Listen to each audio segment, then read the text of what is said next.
The wind was a constant scream across the white emptiness, carrying with it fine grains of ice that stung the skin like tiny shards of glass. Daniel kept his head low and his scarf pulled tight against his mouth and nose. Each breath he took turned into a cloud of frost that quickly vanished in the endless cold. He had been walking for hours following the path marked on his visor map, but the frozen landscape made distance hard to measure. One hill of snow looked the same as another, and the world was only shades of white and gray with jagged black rocks poking out here and there, like the bones of the planet. Had come to this remote part of the ice world, not because he wanted to, but because the job required it. There were rare minerals buried deep under the ice layers, minerals that sold for a good price in the trade markets back in the colonies. Daniel had learned to work alone, to rely only on himself and his equipment, because in places like this trust could be a dangerous thing. There were no cities nearby, no rescue teams to call if something went wrong. Only the biting cold, the long stretches of silence, and the knowledge that one mistake could be the last. Scanner on his wrist beeped unexpectedly. He stopped at once, lifting his head against the wind to check the reading. At first he thought it was a glitch or a false signal. The ice storms often interfered with the scanner, but the reading stayed steady. It was a life sign, faint and weak, but they're all the same. His first thought was another prospector, maybe injured and in trouble. It would not be the first time he had come across someone lost out here. The cold could strip away strength in minutes. He adjusted his direction and began moving toward the signal. The wind seemed to fight him with every step, snow crunching under his heavy boots. The reading grew stronger as he approached a cluster of jagged rocks, half buried in drifting snow. At the base of one rock, there was a shape barely visible under a thin layer of frost. It was not the shape of a human. The figure was smaller, more delicate, the limbs longer than his own, and the skin where it showed was pale blue, almost glowing against the white snow. Her hair was silver and tangled frozen strands, breaking in the wind. Her clothes were torn and far too thin for this deadly cold. She was still breathing, but barely. Daniel knelt beside her, brushing snow from her face and shoulders. Her eyes flickered open for just a moment, strange golden eyes. Unlike anything human, they focused on him with confusion and fear before closing again. He could feel the weakness in her body, even through his gloves. He knew if he left her here, she would not last another hour. The cold would finish with the crash. Or whatever had happened had started. He glanced around, half expecting to see others, but there was no sign of anyone. No footprints, no wreckage, just her lying alone in the snow. He was not supposed to make contact with alien species without clearance. The rules were clear about that, but rules meant little out here in the wild, where there was no one to enforce them, and no one to witness the choices you made. There was only the choice itself, and whether you could live with it later. He slipped his arms under her and lifted her carefully. She was lighter than he expected, almost weightless, and he could feel the trembling in her body through the thick fabric of his coat. He adjusted his grip so her head rested against his shoulder, shielding her from the wind. The walk back to his shelter was slower with the extra weight. His legs ached, and the wind seemed determined to push him back, but he kept moving step after step toward the small rocky alcove he had chosen as his camp. He had set up a temporary shelter there, a reinforced tent with heating panels and a low-power lamp. It was not much, but it was enough to keep the cold at bay if the power cells held out. He ducked inside, letting the flap fall shut behind him, and the sudden silence felt strange after the constant howl of the storm. He laid her gently on the insulated sleeping mat, then stripped off his gloves and began working to warm her hands and face. The skin felt icy under his fingers, but he could feel the faint pulse still there. He dug into his pack for a thermal blanket and wrapped it around her, tucking it close so the heat would not escape. She stirred slightly, a soft sound escaping her lips in a language he could not understand. The words were broken by shivers, but her voice was soft, almost melodic. He shook his head gently, trying to let her know she was safe for now. She tried to sit up, but the effort was too much, and she fell back against the mat. He brought over a small container of heated water holding it to her lips. She hesitated, then drank slowly as if unsure whether she should accept this help. When she was done, she looked at him again, eyes wide with a mix of fear and curiosity. She pointed weakly toward the door, then toward the sky as if trying to explain something. He guessed it was about her ship or her people, maybe a crash, but without a common language. He could not be sure the shelter was warm compared to outside, but he could still feel the cold in the air. Storm outside was growing louder, which meant it would not be safe to leave until it passed. That could take hours or days on this planet. He leaned back against the wall of the shelter, watching her breathing, steady a little under the blanket. He wondered who she was, what she was doing out here alone, and why there was no sign of anyone else. He also wondered what her people would think, if they knew she was here in the care of a human. For now there was nothing to do but wait for the storm to ease and keep her alive until help could come. He checked the power cells, seeing they were still holding for now, but storms like this had a way of dragging on and draining energy fast. He had seen it before, seen how quickly a safe shelter could turn into a death trap when the heat failed.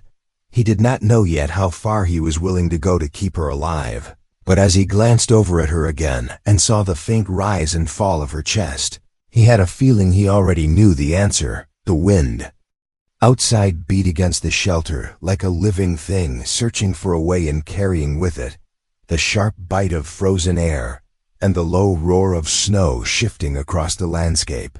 Daniel sat near the heating unit, feeding it another power cell and watching the readouts with a careful eye. He knew from long experience that storms on this planet could outlast the strongest supplies, and it was a constant balance between using enough power to keep warm and saving enough for later. He glanced toward the figure lying on the insulated mat and saw that her breathing had grown steadier, though every now and then her body gave a small shiver under the blanket. She opened her eyes again, this time holding his gaze longer than before. The golden color of them caught the dim light from the lamp and seemed almost to glow in the warm air of the shelter. Her voice came soft and uneven in words he could not understand.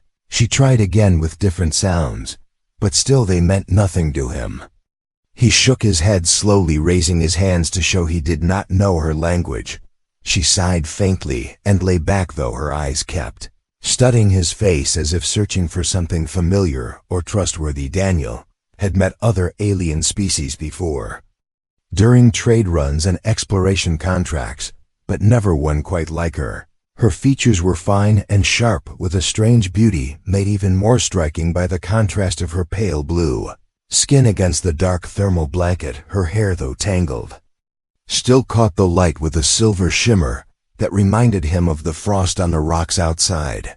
She looked fragile, but he had learned never to assume weakness in someone simply because they appeared delicate. Many creatures in this galaxy survived in ways humans could not imagine.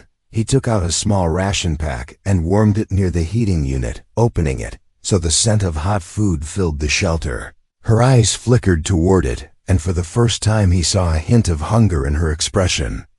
He moved slowly, offering her a portion on a flat piece of thermal cloth. She hesitated again, looking from the food to him, before finally accepting it with both hands. She ate in careful small bites, as if not used to the texture or taste, but she did not stop until it was gone.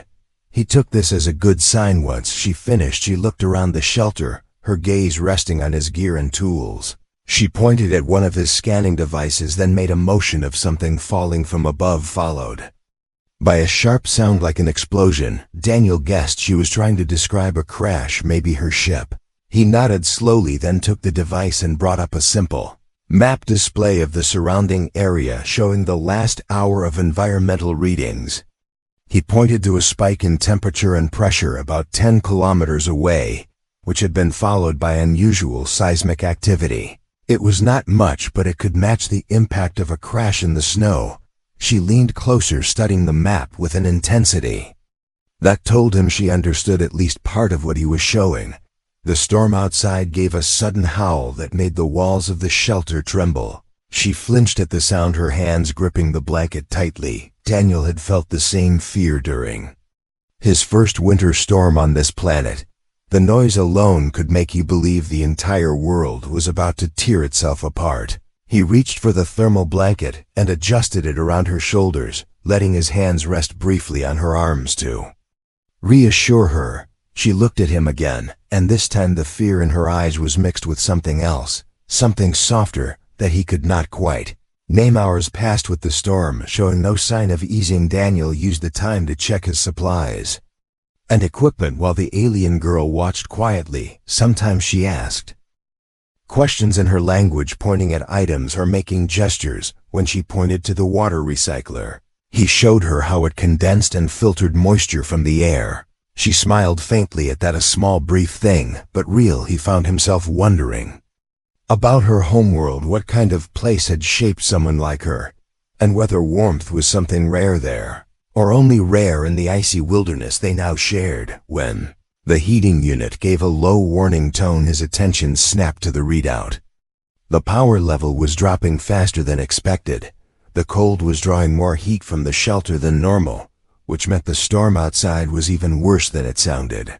He calculated quickly in his head, if the storm lasted another full day, the power reserves would run dangerously low. That would put them both at risk.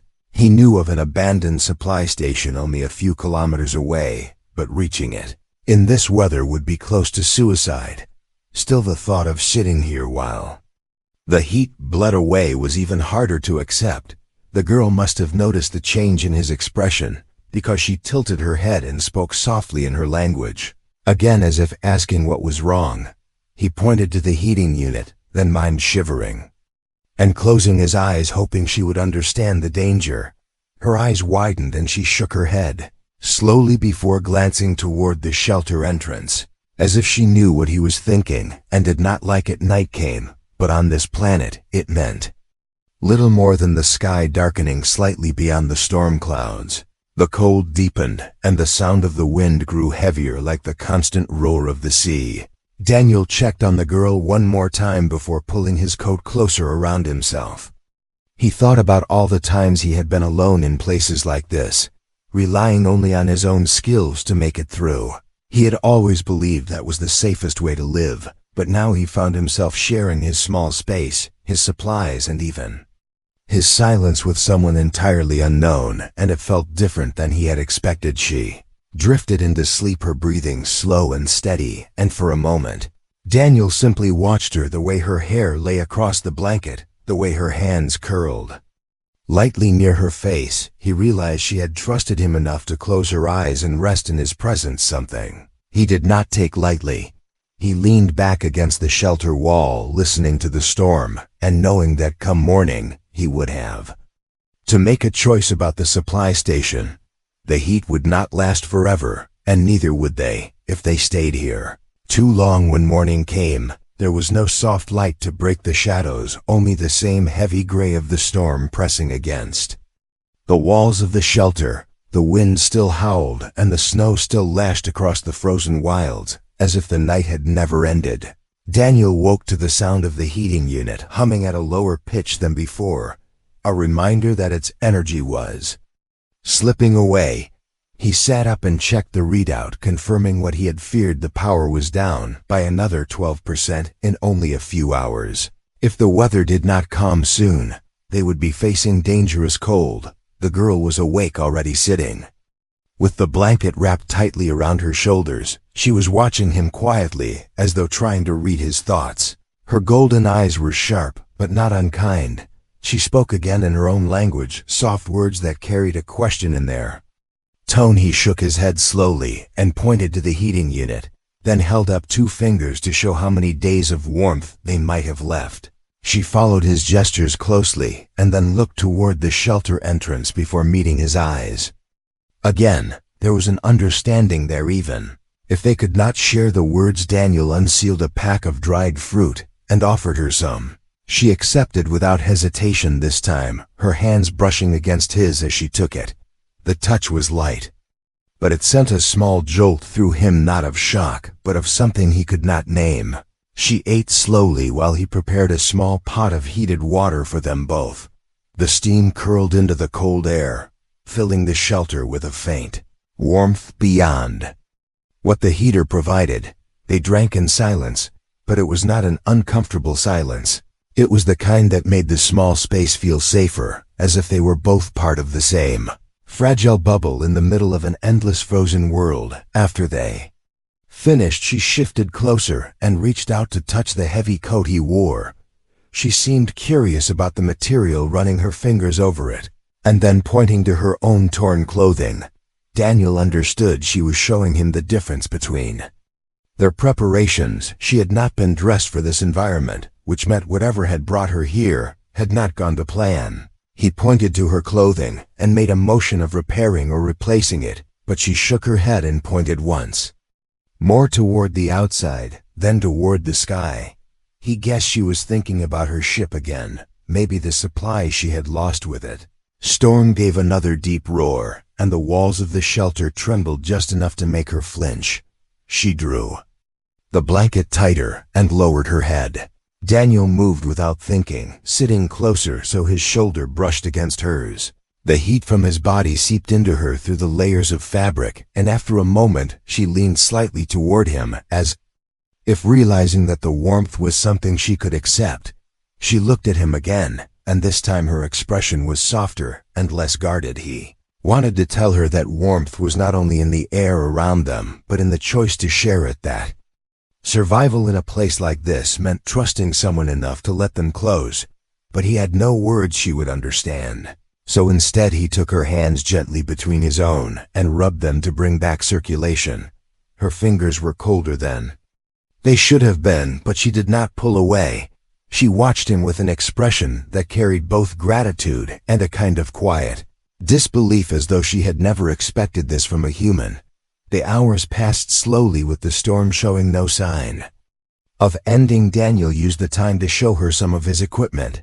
She examined each piece with interest, tracing the edges of the tools and nodding as if she understood their purpose. When he showed her the portable heat coil, she tilted her head, then reached out to hold her hands over it, smiling faintly at the steady heat. It was a small thing, but he noticed how her shoulders relaxed. Each time she found something that made the cold less cruel. In turn, she showed him something of her own, from a small pouch she had kept hidden inside the folds of the blanket. It was a crystal no larger than his thumb, glowing faintly with an inner light. She placed it in his palm, and he felt a gentle warmth spread across his skin. It was not enough to fight the freezing air outside, but it carried a different kind of heat, one that felt alive. She touched the crystal to her chest, then to his, as if to say it was a gift of life. Daniel nodded and returned it to her hands carefully. The connection between them was growing, not in loud declarations or dramatic gestures, but in the steady accumulation of shared moments, the passing of food, the brief touches, the way their eyes met when the wind struck the shelter, too hard to ignore by the time the storm shifted into a lower howl in the late afternoon. It felt as if they had already lived through something together, even if it had only been a single day. Daniel checked the readouts again and knew the numbers were still falling. He could not keep ignoring the supply station option, even if it meant stepping into the storm. He began packing a smaller bag, with only what they could carry quickly: extra heat cells, emergency rations, the portable heater. She watched him and stood slowly, letting the blanket fall from her shoulders. She touched her chest, then pointed to him and the bag, making it clear she was coming with him. He hesitated, knowing the journey would be hard, but the set of her jaw told him that she would not be left behind. He thought about arguing, but realized it would waste time and perhaps even weaken her trust. Instead, he nodded and handed her a smaller pack. She slung it over her shoulder with surprising steadiness, considering her earlier weakness. He could see there was still strength in her frame and determination in her steps. It was clear now that whatever fragile appearance she had was only part of the truth. He secured the shelter and prepared to open the entrance. He caught her watching him again. This time, when their eyes met, she gave a small nod, as though to say they would face whatever came next together. He found himself returning the nod without hesitation. The cold outside would be unforgiving, but in That moment he knew they had already found something rare in the frozen wilds, the beginning of trust and the promise of survival in the warmth of shared purpose. The moment Daniel unsealed the entrance, the cold struck like a wall of knives cutting through the layers of fabric and pressing against his skin with the kind of force that made breathing feel heavier. The wind whipped up loose snow in thick waves that curled and twisted in the air until the world beyond the shelter became a swirling blur. He glanced back to see her standing just behind him, the blanket now tied across her chest beneath the heavier coat he had given her. Her silver hair whipped wildly in the wind, and the golden of her eyes shone bright, even in the dim gray light. She gave a short nod, and together they stepped into the storm. Every step was a battle against the shifting snow and the fierce pull of the wind. The ground beneath them was uneven, a hidden mix of ice ridges and soft drifts that threatened to swallow a foot whole with each misstep. Daniel kept one hand on the scanner clipped to his chest, watching the faint line that marked their path toward the supply station. The visibility was so poor that without the device they would have been walking blind. He kept glancing over his shoulder to make sure she was still close enough to reach, and each time he found her there, moving steadily, though the cold painted her cheeks with a deeper shade of blue. The noise of the storm was constant and consuming, a low, endless roar that made speaking useless, so they relied on small gestures, a hand pointing to a clearer path, a raised arm to signal a stop when the snow ahead looked unstable. At one point, Daniel raised his hand sharply, and they both froze. The wind had shifted just enough to reveal the black opening of a fissure cutting across their path, its edges rimmed with ice that crumbled away under the slightest touch. He tested the snow to one side and found a narrow ledge that would carry them across, but it required moving sideways. With slow, careful steps, she followed without hesitation, her movements graceful despite the danger, and when they reached the other side, she gave him a small smile before they pressed on. The hours stretched as they moved through the white wasteland. Their progress slow but steady. Daniel could feel the ache in his legs and shoulders growing with each step. The cold was relentless, pressing in from all sides and seeping through every gap in his clothing.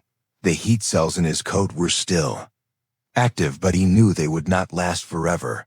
He glanced at her again and saw the same strain in her posture, yet she did not complain. Instead, she adjusted the strap of her pack and kept pace, her determination matching his own. The scanner began to flicker as they neared a cluster of jagged ice formations, marking the halfway point to the station.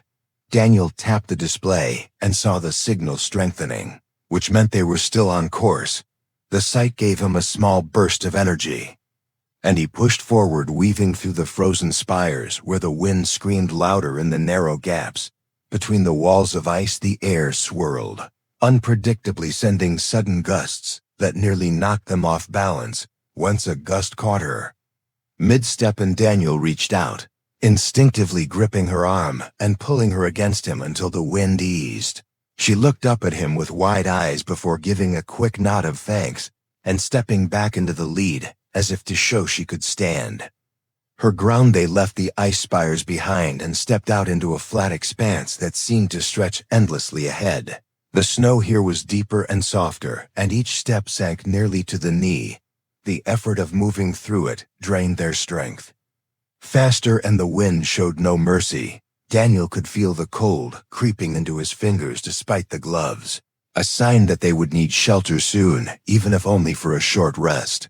He scanned the horizon and spotted a low ridge ahead where the snow drifted against the side in a way that suggested a natural overhang. It was not much, but it would break the wind. They reached the ridge and crouched beneath the overhang, finding a small hollow space just big enough for them to sit side by side. Daniel activated a portable heat coil, placing it between them. The faint warmth spread slowly, but it was enough to loosen the tightness in his chest. She leaned closer to the coil, holding her hands over it, and after a moment she glanced sideways at him. The golden in her eyes seemed softer here, shielded from the worst of the wind. She reached into her coat and took out the small glowing crystal she had shown him before placing it between them. Its light reflected off the ice around them And for a moment, the hollow felt less like a hole in the frozen wilds, and more like a place meant to be shared. They stayed only long enough to catch their breath before pressing on the last stretch to the station was the hardest, the wind shifting to push against them directly and the snow forming deeper drifts. Daniel's legs burned with effort, and more than once he stumbled, catching himself on his hands before rising again. She kept close now, sometimes reaching out to steady him just as he had steadied her earlier. The storm had stripped away any remaining barrier between them, leaving only the shared goal of survival. The first sign of the station came as a dark shape on the horizon, barely visible through the swirl of snow. Daniel's chest tightened with relief, and he pointed ahead, quickening his pace. She followed, matching his steps until the structure grew clearer. Its metal walls, half buried in ice but still standing, the sight of it was like a promise of warmth and safety. They reached the entrance, and Daniel worked quickly to force the frozen lock open, the door groaning as it shifted against years of neglect. Inside, the air was cold, but still, and the walls cut away the worst of the wind. They stepped inside together, closing the heavy door behind them. The silence that followed was almost strange after the roar of the storm.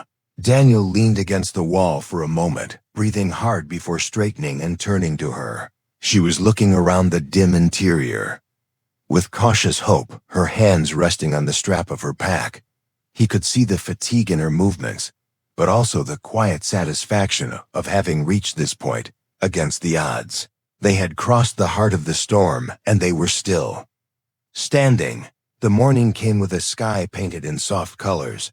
The snow was still thick, but the air felt a little warmer than the night. Before the small shelter was quiet, except for the faint sound of breathing, the human was already awake, moving quietly so he would not disturb the alien girl. She stirred when the light touched her face and slowly opened her eyes. She saw him near the fire, tending to a pot of hot water, and for the first time she smiled, not out of relief or gratitude alone, but out of something deeper, something that felt safe.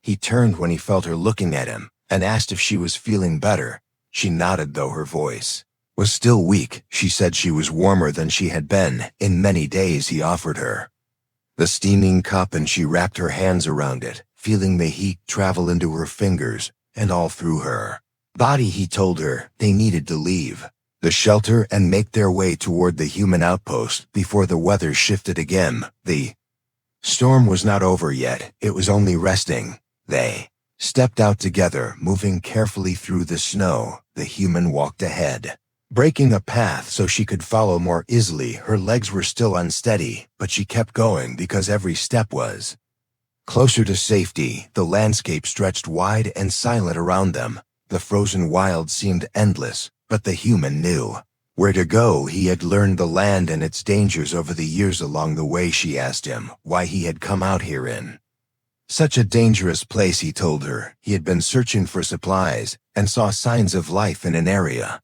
no one would expect. He followed those signs and found her half buried in snow. She looked at him with quiet wonder and said that if he had been even an hour later, she might not have survived. He did not answer, only kept walking. But inside he felt the weight of her words and the strange warmth that came with them.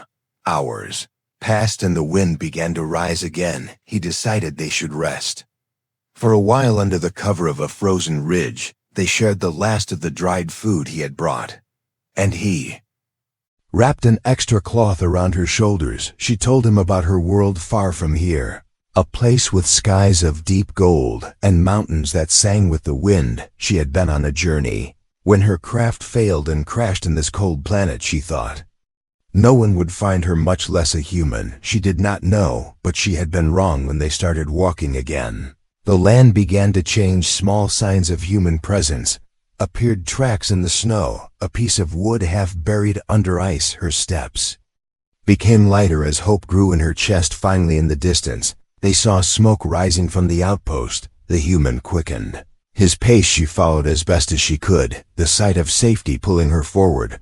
By the time they reached the gates of the outpost, her strength was nearly gone, but she was smiling. The guards looked at them in surprise and quickly opened the way. The warmth of the fires inside and the presence of other people made her knees weak. The human caught her before she could fall. He guided her inside and helped her to a seat. Someone brought hot food and more blankets. She could feel her body coming back to life. She looked at the human who had brought her this far and asked what he would do now. He said he would make sure she recovered and then help her find a way home. She wanted to say something more, something about the way she had felt since the moment he pulled her from the snow, but the words stayed unspoken for now. She only said thank you in a voice that was soft but full of meaning. He met her eyes and simply nodded. The frozen wilds were still out there beyond the safety of the walls, but inside the small outpost, the air was warm and alive with quiet voices and the crackle of fire for the alien girl who had once been alone and helpless. This warmth was more than just heat. It was the proof that even in the harshest place, there could be kindness, and that sometimes the arms of a stranger could feel like home. And so her journey in the frozen wilds ended not with despair, but with the beginning of something new, the end